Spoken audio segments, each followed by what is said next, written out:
Hey guys, I got something different for you today. There's not going to be a tutorial, but I am going to show you something. So, a lot of you guys know that I'm going to be moving to a larger location. Right now I'm working in my basement down there, and it's going to be a much bigger space. We're going to be able to fit a lot more printers and complete a lot more work, so I won't be limited by space.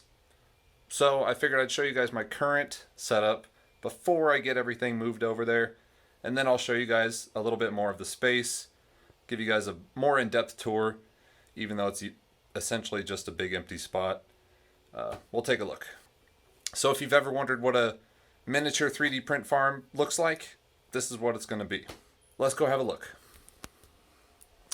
So if you come with me, we'll take a look downstairs. It might get kind of noisy because there's a lot of printers going. There's about half of them that are finished that I haven't changed out yet, so I hope that sound won't be an issue, but you're going to have to listen closely. So, as we go down the stairs, let's take a look at this big room first. This is the large room. That's where I keep a lot of my supplies and 6 printers and where I do most of my work. So, let's take a closer look. So, here is my filament. I just keep it in the middle of the room. We got some big 5 kilogram rolls, as well as some smaller 1 kilogram rolls just in a stack there. This here is my stack of 1 kilogram roll boxes. So you can see each one is a box of 1 kilogram that I just haven't recycled yet. I don't really know how many there are, but it's got to be quite a few. So here's my main workstation. It's pretty messy right now. I really didn't clean up at all before I came down here. Here I got a couple things on the other workbench, which is really just an old table from my apartment that I never got rid of.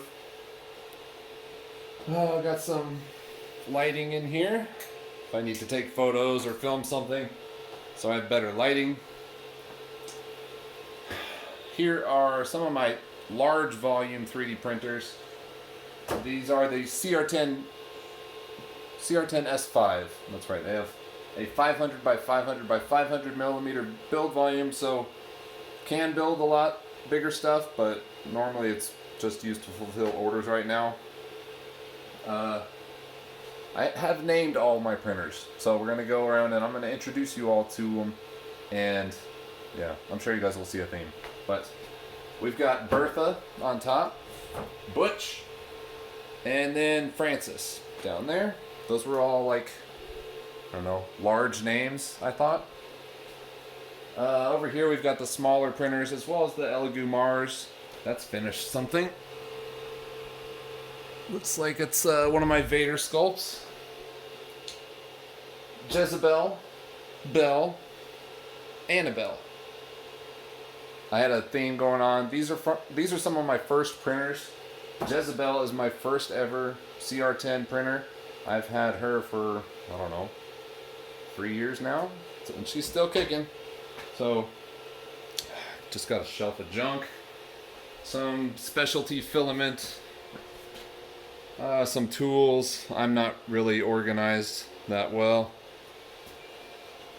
There's only 6 printers in this room because the circuit can only handle 20 amps, and each printer is about 2.5 amps, so I could put 1 or 2 more printers in here, but when I first moved in, that's what I did, and I blew the circuit. So limited the printers in this room to 6, and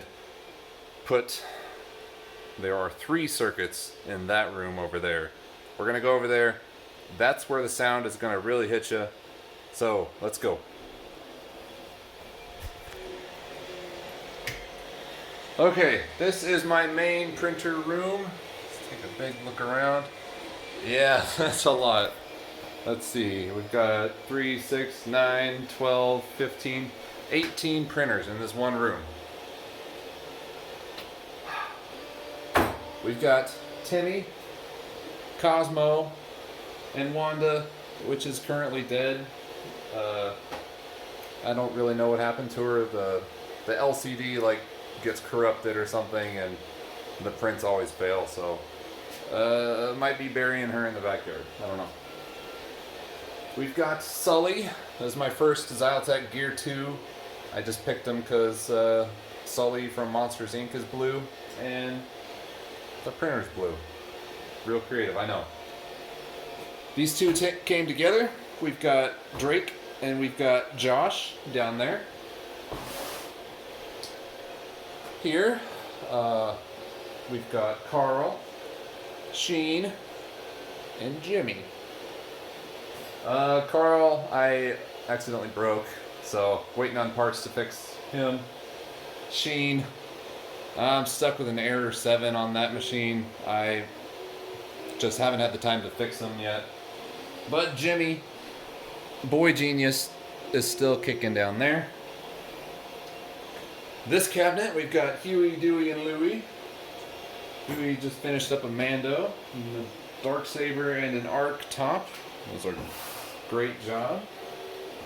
Okay, this cabinet, we've got Fry, Bender, and Leela down there. I try and make sure each cabinet has a consistent theme. My shoulder's getting tired, sorry. Okay. Mr. Dean, Sam, and Danny.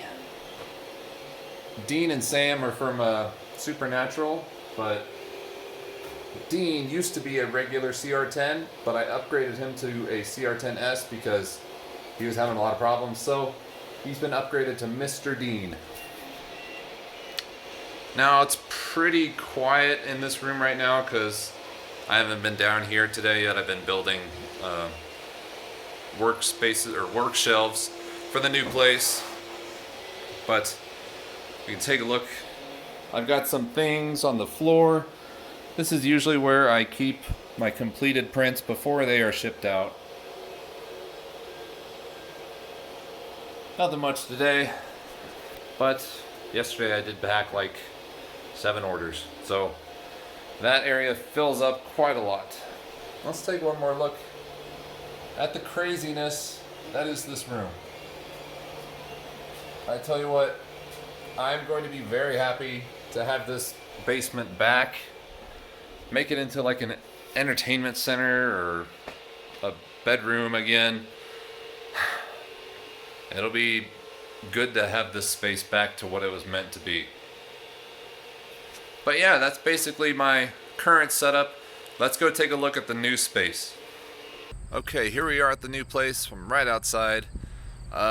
Figured I'd give you guys a little bit of a tour. There's not much to see, but I figured a closer look would be nice. So the outside has this great big door. That'll be really nice in case we need to get anything huge in, but otherwise, let's jump right in. Okay, let's get some lights going. Look at all that space. That is one of my favorite parts about this, is it is like probably 4 times the size of my current basement. So let me take these off. Yeah, lots of room to grow, lots of new printers, lots of new space. So this is really just a blank canvas. There are quite a few upgrades I need to make. For instance, look at the walls. They are completely bare of any electronics. So I'm gonna have to get an electrician to wire the building with some outlets from that control box. We've got 200 amps, so each CR10 printer runs about 2.5 amps. So do a little quick math. We could fit around 75 printers in here total if I completely maxed it out. But right now I only have 25 or so, no worries there. I got another 5 printers over there. We'll go take a look at that. It's very echoey in here, so I don't know how like a bunch of printers are going to work. It might be pretty loud. My goal is to get to at least 50 printers in the first 3 months. So gonna be doing a lot of expanding, but first I've got to get electricity around the place. Just some other quick things. So those pipes down there, that's a water and sewer hookup. So eventually, if we see, here's the front door. I would like to add a bathroom right there and maybe an office so that I can have a PC so that I can tend to all the digital aspects of the business. Would need some soundproofed walls, I think, but I have to get internet in here the same way. They'll probably have to cut a hole back there so we can get some fiber connection or something, but yeah, what else? I guess I'll show you around some of the things that are in here right now. There's not a lot, but I've been throwing stuff in here as I can. So these two workbenches I was working on yesterday. This is the day after the first half of the video, I think. So excited to use those. I've got some very cool projects that I needed an upgrade from my plastic folding table workspace. So those two are going to be great. Over here, we've got a whole bunch of boxes. So we've got 5 more of these rod shelves. I've set up 5 already. So these 5 are set up these 4 are set up to house 3 printers, 1 on each shelf. And I wanted to set them up just to kind of get an idea of the space. So each plug-in that I add is going to need to serve probably around 6 printers if it's a 20 amp circuit. So got 5 more of those to set up. Might do that later, but it's very boring. We've got some more CR10s. This is the CR10 V2. That's what I've been buying lately. It's getting harder and harder to find parts for the regular CR10, so I figured it was time to upgrade. And I have one in my basement currently running, and it's been going great. Some of you might have noticed the blue and yellow iconic colors of Smooth On. So I figured it was time that I start molding and casting some of my helmets.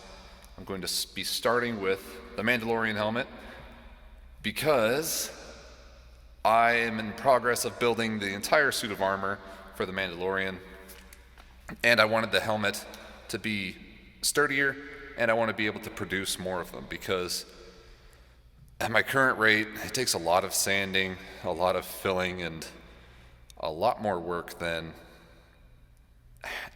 if it was a cast. So with a 3D print, you have to fill in all the lines and everything, but with the cast, you just pour the plastic, rotocast it, and it should be smooth and maybe need a little bit of sanding, but not nearly as much as a 3D print. So hopefully with a mold, I'll be able to churn those out and make a lot of nice finished products.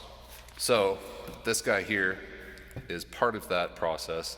It is a vacuum chamber. It's going to be used to get the bubbles out of the silicone that is going to be used to make the mold. So I want to get rid of all the bubbles as we can so that we have a nice smooth pour and no bubbles in our silicone.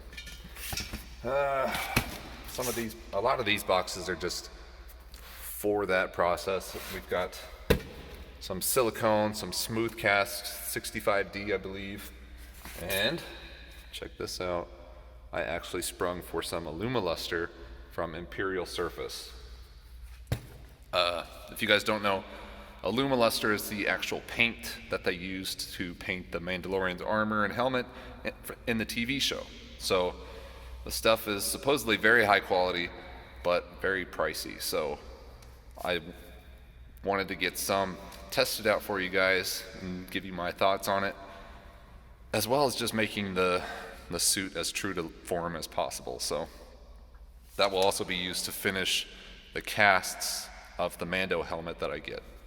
So once I start churning out those casts, I'll probably start churning out some finished helmets as well using that Alumoluster. What else? We've got some filament already here and more printers. They're basically just underneath and back there. I think that's about it. We've got just some leftover wood in the corner over there from the workbenches. But that's about it. So right now I'm kind of in a weird spot. I've got to get business insurance first, and then I can get an electrician in here to do the electrical upgrades. But I need liability coverage first, because if he falls and hurts himself, I'd be at fault. So that's the reality of running a business like this. It has its less than fun parts. But looking forward, this space should really open up a lot of opportunities for me. Hopefully I'll be able to keep finishing helmets into the winter. As you guys know, I typically have to stop finishing helmets in the winter because I usually paint outside. But if I get a good air filter in here, maybe set up a paint booth, I'd be able to do it indoors. Or in here anyway. Yeah, moving into casting and molding, that should be an experience. I'm definitely going to be doing a video series on making the Mando helmet, so I've already started on that. The helmet's pretty smooth, I've just got to start making the cast, really. But with a lot more printers set up, I can add a lot more listings. Some of my files that I actually haven't added a listing for, there are probably, I don't know, 6 or 7 helmets that I haven't had time to add to my physical listings because orders have just been piling up. So hopefully this was a good move and will allow me to complete orders a lot faster. Right now it takes about a month to ship them out from the time they order, so being able to speed that up to maybe 2 weeks or maybe even a week would be incredible. Oh, my arm's getting tired, so let's switch it up. So yeah, that's about all I have for right now. I'll probably post an update video once I actually get more of this space filled with stuff, but that might be in a month or two. But until then, thank you guys for watching. Thank you for your support. Really, this whole thing wouldn't have been possible without you guys. So I hope to return the favor in kind and provide you guys with a lot of quality content. Until then, this is the Galactic Armory signing off.